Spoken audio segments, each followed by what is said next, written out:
হয়েছে ওনাদের এখন বড় বিষয়, বল এখন বিএনপির কোর্টে খেলতে হবে আপনার।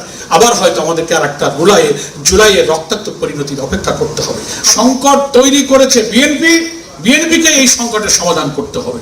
সরকার খুব বিপদে আছে এবং এই সংকটটা কিন্তু সরকারই তৈরি করেছে, নাকি বলেন? এই যে বলা হচ্ছে সংকটের মুখোমুখি দেশকে সংকটে নিয়েছে কিন্তু বিএনপি।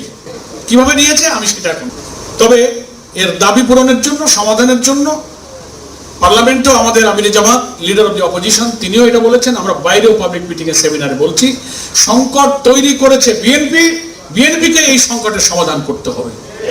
তা না হলে 5 কোটি মানুষ গণভোটে হাতে ভোট দিয়ে জয়যুক্ত করে যারা আমাদেরকে এই দায়বদ্ধ করেছেন, আমরা এই ইস্যু যদি পার্লামেন্টে নিষ্পত্তি না হয় তাহলে 5 কোটি মানুষের কাছে আমরা এই আন্দোলনকে আবার নিয়ে যাব।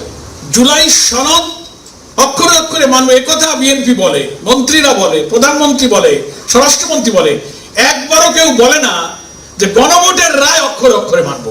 ভোট হয়ে যাওয়ার পরে মেজরিটিতে নির্বাচিত হয়ে সরকার গঠন করে যখন চেয়ারে বসে গেছেন, তখন মেজরিটির ক্ষমতা দেখিয়ে তারা জনগণের 5 কোটি ভোটকে তারা ব্যর্থ করে দিতে চাচ্ছেন।